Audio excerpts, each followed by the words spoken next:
Hello, hello, hello, hello. Welcome back. Cellar Chats. My name is Chris. We're here at Second Glass in the cellar. If you didn't know, this is not a prop set. This is the actual cellar at the Second Glass. And happy 4th of July week. It is Independence Day week, America's birthday. And I mean, we're obviously drinking American wine, naturally. Like, what else would we do? So, we went back and forth. We thought about this.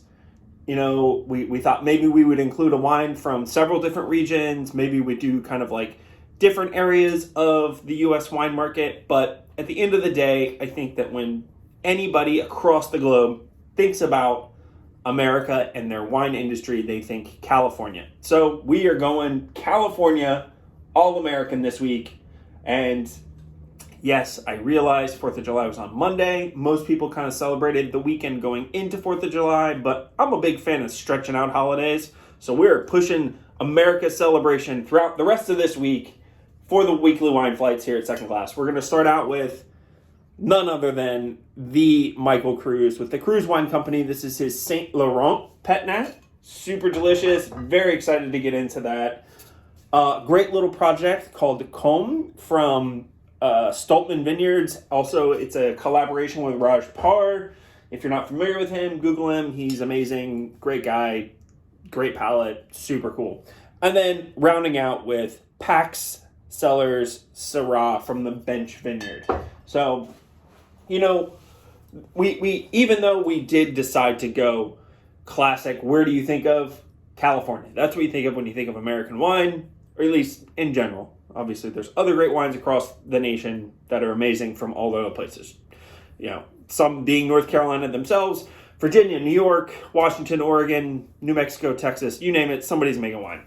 But we stuck with California, but we did not stick with the classic varieties. So we're starting out with St. Laurent. We're moving into a Vin Gris from Cruse. Vin Gris is essentially another name for a rosé.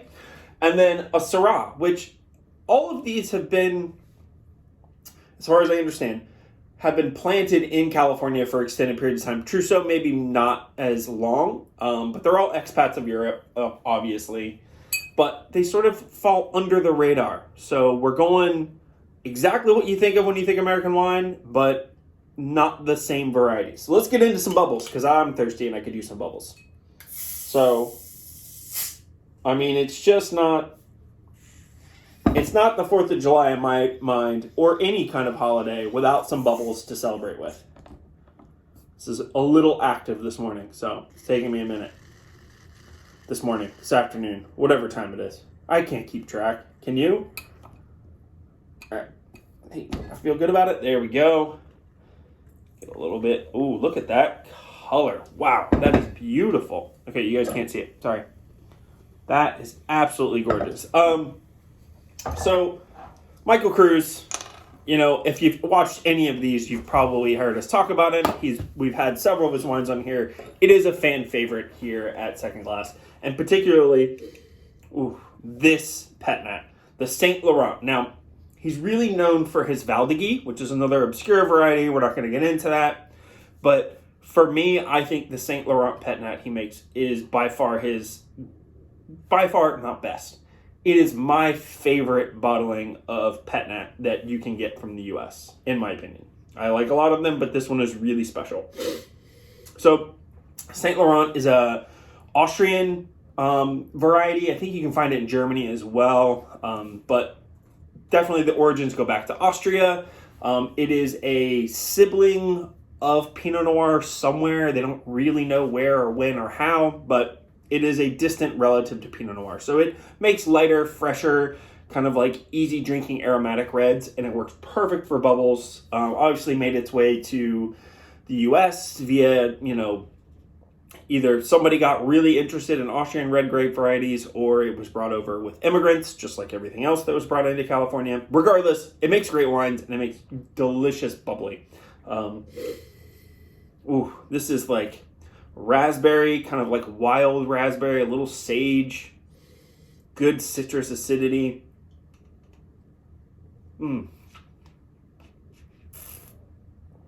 Oh, wow. tons of like, kind of like just ripe strawberry. I know that is really specific and an annoying tasting note.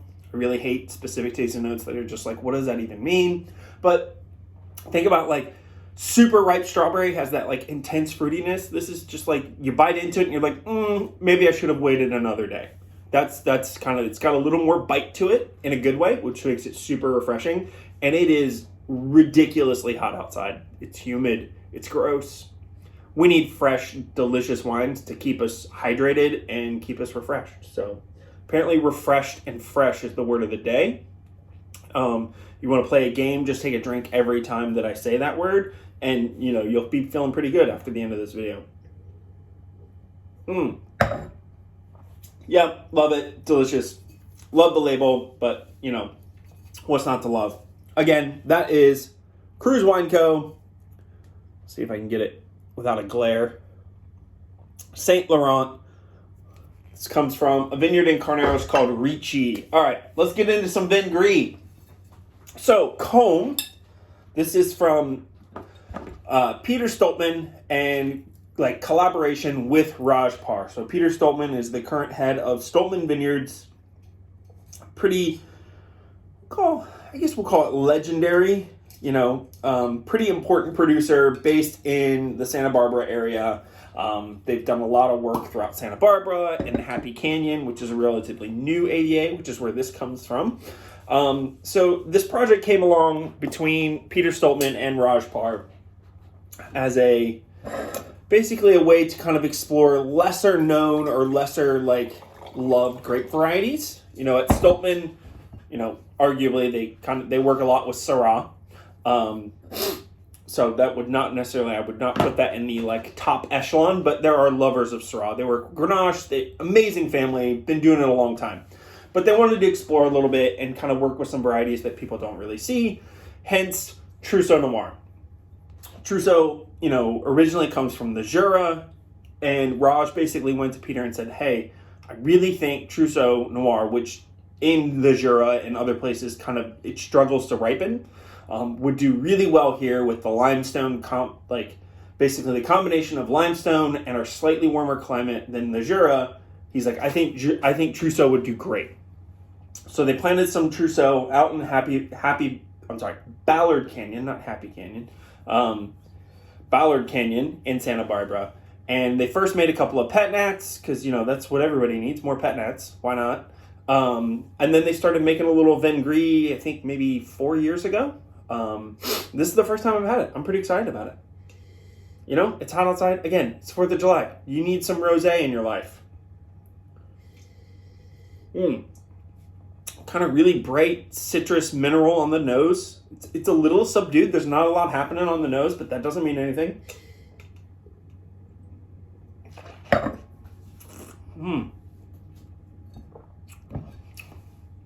Wow, it has that ripe fruit sour thing. It's got almost like a lemonade freshness. Apparently that's my new thing too, is talking about lemonade when talking about wine. It's a little tart. It's really bright and clean. It does all those things in a very pleasing, soft textured palate. It is not a high acid palate. It's got a lot of mouthfeel to it. Wow, I just want a big plate of watermelon or watermelon. I just want plain watermelon and maybe some feta. Because if you've not done that, that's where it's at. It's kind of the same thing. If you were me when you were a kid, you would get watermelon and you would put salt on it because salty watermelon is delicious. But feta kind of amps up that same level. It gives you the saltiness, but then also gives you this creamy texture that's a little unexpected, but makes it extra fantastic. I could go for that right now. I want some watermelon and some feta cheese and to take this bottle and sit outside. So cheers to that. Again, that was Combe from Stoltman and Raj Par, their Vin Gris of Trousseau. All right.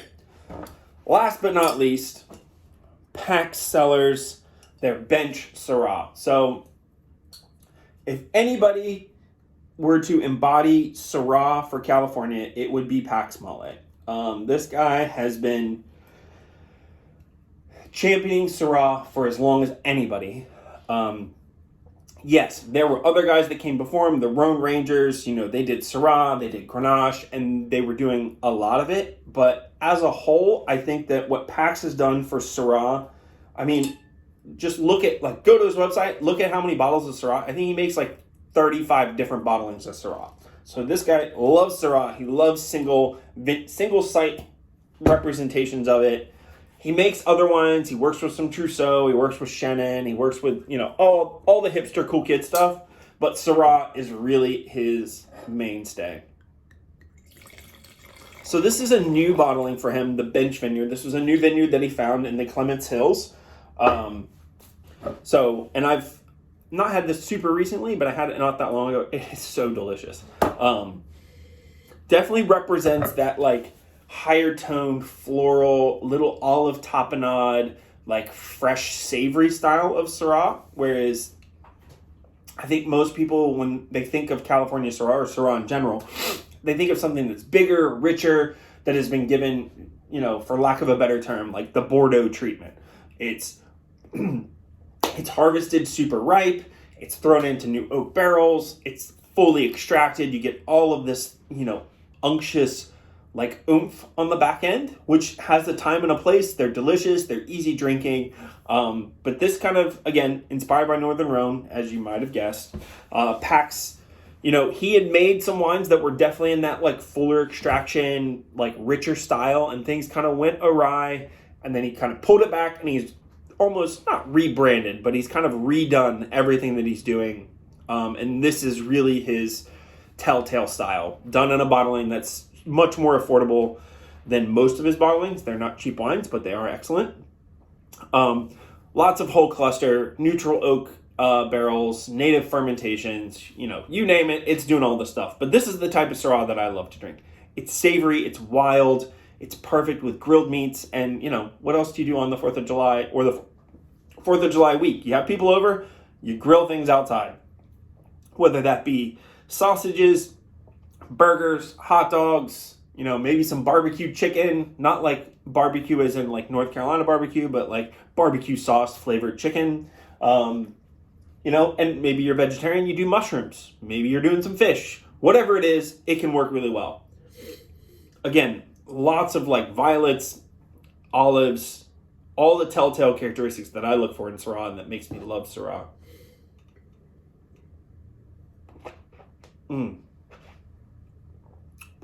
Wow. Again, great tannins, good acidity. It's got a lot of freshness to it. There's that word again. Start drinking. Again, it has kind of brambly blackberries, a little bit of plum, and then just bright, easy drinking finish. I want to throw maybe some pork tenderloin or some pork chops out on the grill and have that with this. Honestly, I'd have this with some carnitas. That sounds delicious. I might have that tonight. All right, so quickly wrap up this week's wine flight at Second Glass. It's all California, and it's all delicious. Cruse Wine Co., their pet nat from St. Laurent, from the Ricci Vineyard in Sonoma. This is Combe Vin Gris, 100% Trousseau Noir from Ballard Canyon, and then Syrah, the Bench Vineyard from Pax Mall. Apparently I've fused his name with the Star Wars character, Darth Maul and Pax. So, Pax Mall, this is his Bench Vineyard from the Clements Hills. Wow. Fresh, lively, all-American for your all-American holiday week. Be safe out there. Go visit your friends. Drink great wine. Have people over. Come see us at the Second Glass. And I will see you all next week.